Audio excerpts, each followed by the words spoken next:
So welcome to the Patient Shark Tank.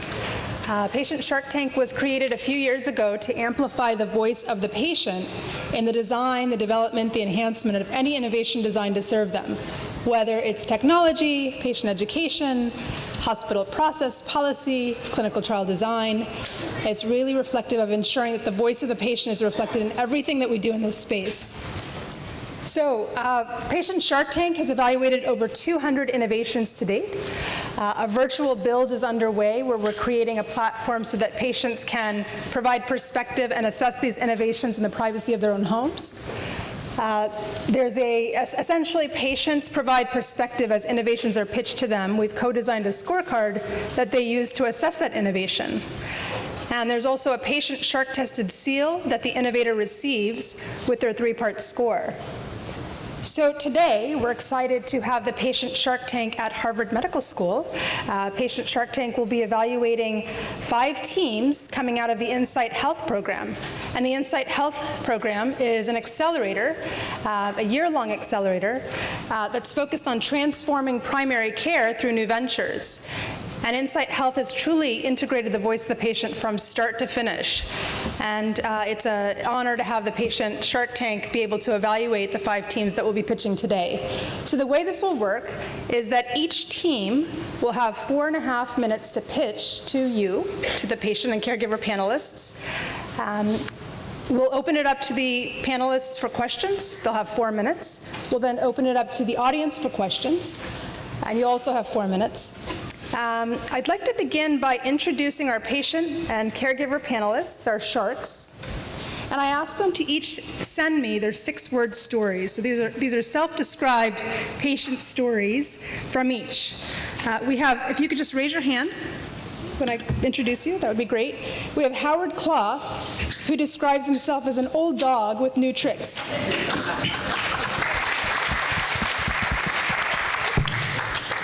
We have Bailey Dwyer, who is a brain surgery survivor and epilepsy advocate.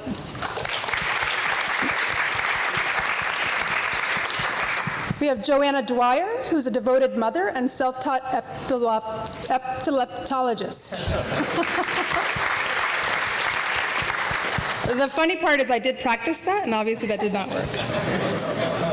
Nancy Finn, who's an e-patient, author, journalist focused on technology. Cheryl Green, compliant to empowered, beat the odds.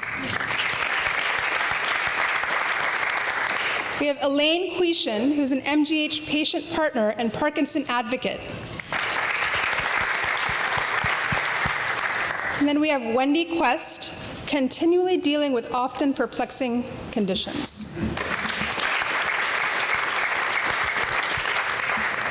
So, we'll get started. With our first team, SHERBIT Health, we have Sandeep Palokadeti and Samir Sood.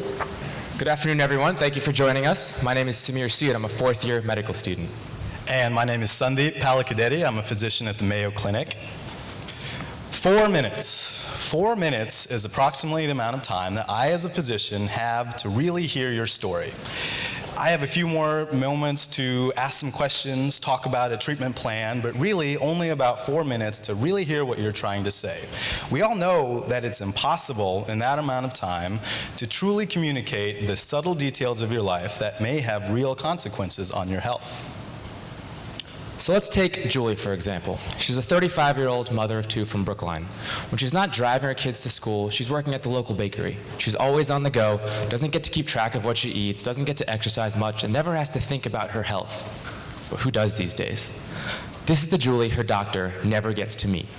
But one day, Julie starts experiencing bouts of insomnia and headaches. She knows she drinks a lot of coffee during the day and doesn't get to exercise much, but she has no idea how these affect her health. She wonders, should I be worried? How much of my health is affected by my behaviors?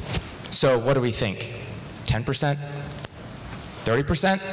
Well, actually, we know that 70% of your health is affected by your behaviors and economic status. Behaviors like diet, spending habits, lifestyle, social interactions, and so many more. 70%.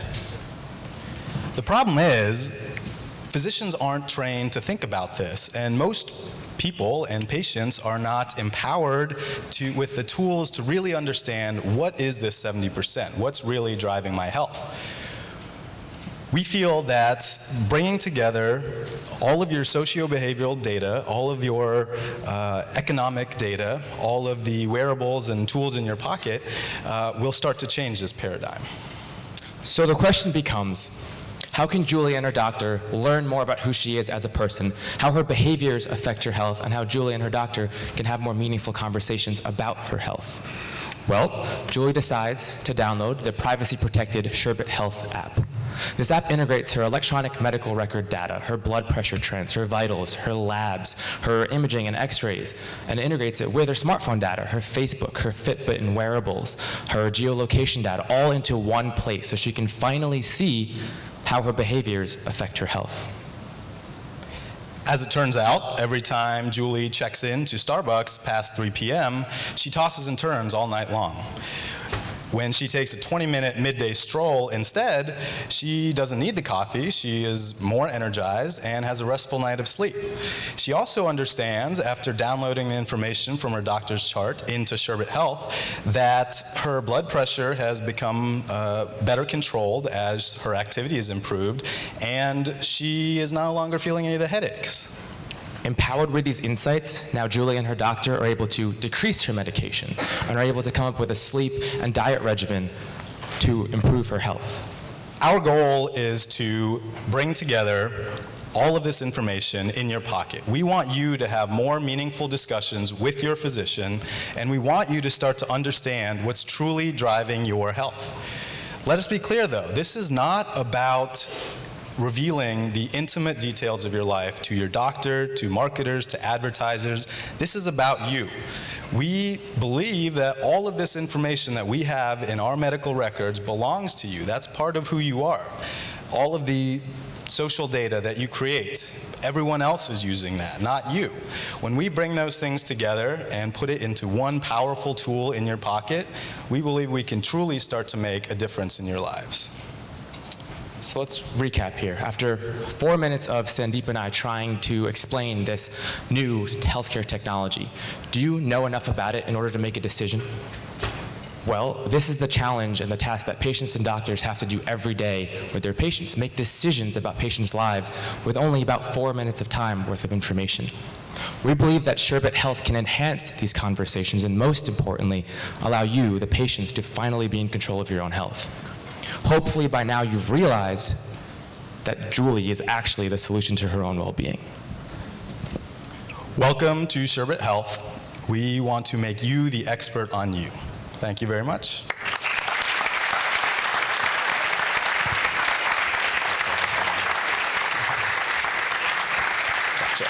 Perfect timing, perfect timing. So we'll open it up to the patients and caregivers for questions. So I have a question. Sure. Does this product have a way of communicating directly to the physician or the physician assistant, nurse practitioner, or is this just a tool that the patient gathers the data, looks at the data, and then has it to communicate when they have a need with the doctor? Both, I think. We wanted to build a product that was for patients, and a lot of the feedback that we received was about privacy, and people are very worried about all of their information just being out there. We had one patient say, I don't want my doctor knowing every time I ate a Snickers bar or I have pizza, and that's okay. But for those patients that really want to understand how this is driving their health and have their physician help them with those conversations, then absolutely, that is part of the back end that we're developing. Is if you allow and if you consent, then that medical data, that personally generated data, can be shared with your physician so that you can start to have more meaningful discussions. So I have to generate that data myself? Yes. And what we're saying is that you already do. Whether any online interactions you have with your email, your social media, your maps, your apps, you already have that. And that, Well, I don't put in what I eat. I don't put in when I have a cup of coffee. I would have to do all of that, wouldn't I? So that's the active effort that you might have to put into some apps. But there's a lot of passive efforts that we hope that a lot of patients don't have to always do, and that we can use. There's power within that, without you having to input all that. But if you do and decide that you want even more information on what's driving your health, you can do that. I have a question for you. How are you going to make money from your business? There are several ways. First of all, this is not about making money for us. For us, this is about empowering patients. And yes, we need to have money to operate and to continue developing the product. So, for example, a physician's office may contract with us and say, let's see, if I have a group of patients with asthma, I want to understand what's really driving their hospital utilization every time they go to the emergency room. We'll pay you for helping us understand what's driving those outcomes. And the shared savings that we all get from that can be distributed to the patient, to the provider, and amongst SHERBIT Health. Where are you in the development process? Actually, I guess with that, I want to introduce our tech partner, Alex Sanamar here. He's the founder of SHERBIT, the platform itself, so we can explain a little bit about that. Yeah, so in terms of the development, so we've actually already built a platform that aggregates the data from all these applications and normalizes them all into one format, so across everything. And to kind of point to your question, a lot of that data from what you're eating, actually you can get from like your grocery store, because they deal with the rewards programs. So there's a lot of really interesting data just based off that. But in terms of the medical data, that's what we're working on now, is how do we get access to these different EMRs and different data from like genomics to blood pressure monitors and so forth, and aggregate that with what we've already created. So. I'm just not seeing how how you uniquely differentiate yourself from so many of the other apps that are out there that are doing virtually much of the same thing. Maybe not all of the same thing, but much of the same thing. Much of what you described to me, I can do with my Fitbit.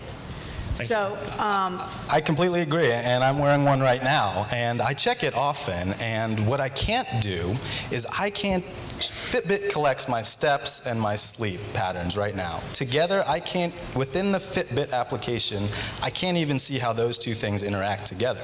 What we're coming into now is a time where wearables, sensors, all of our smartphone data is becoming so common and collecting so much information that there's not one particular place that you can bring all of that information together. Even your doctor's chart, you may be able to sign in from your cell phone and see what your latest cholesterol levels are. But what does that really mean unless you have context to how that's being affected by your lifestyle?